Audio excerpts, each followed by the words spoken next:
Welcome back to the channel. Today is September 1st. It's been a while since I updated my video. I will probably do a video explaining why I stopped for such a long time and what's been true in my life. So just look at the question today. So it's 2022. Convert 1D array into 2D array. So the input is one-dimensional integer array, and then you will be given m, and n means m is the number of rows that you want for the 2D arrays, and n is the number of columns. So you want to use all the elements from the original to put in the 2D arrays.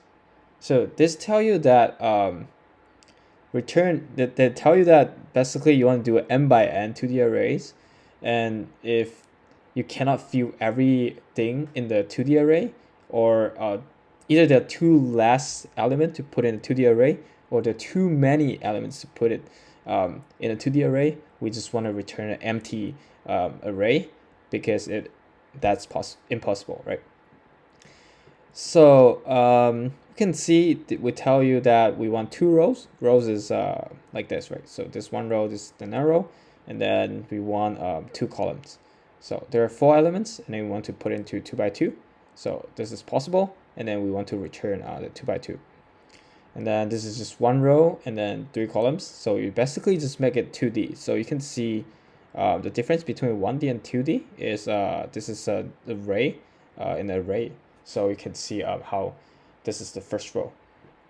And then since the example 3 has 2 elements, and then we want to put in the 1 by 1. So it's not possible, so we return an empty array. So let's look at the code together.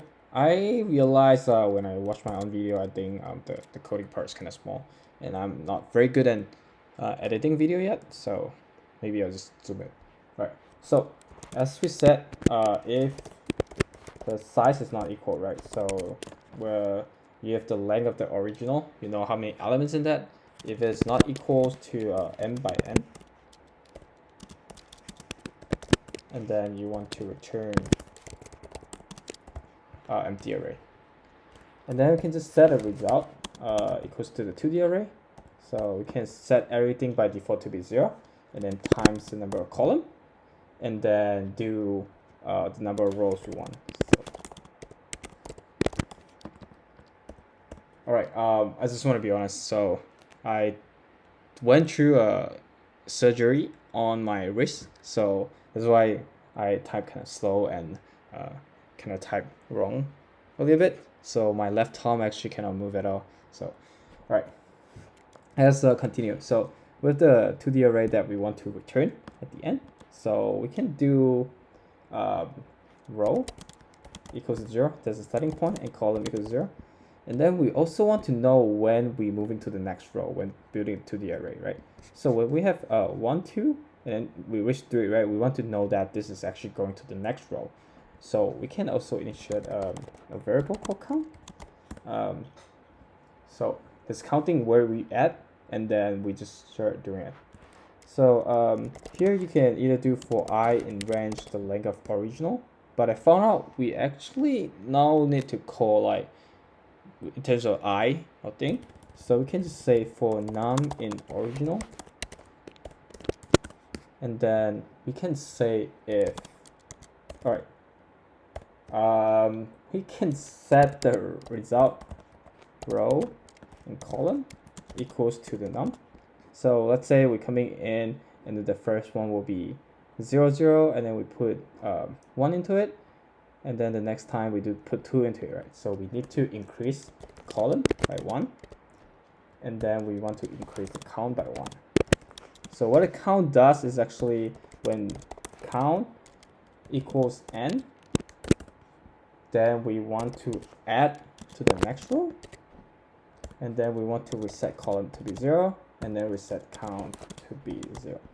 Another way is instead of resetting count to be 0, you can also just set if count mod n equals 0 or something like that, so you know you want to roll over to the next row. So lastly, we just return the result.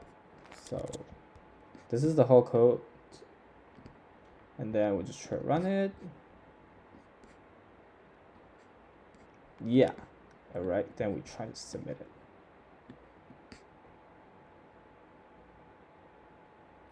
All right, I hope this is helpful. So the runtime of this will just be going through all the element in the original, which is actually equals to n by n, because there's the length if they're equal.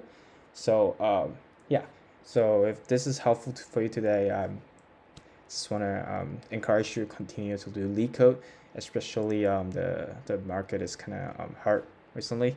So continue to grind and then just keep each other motivated, and then I'll see you in the next video.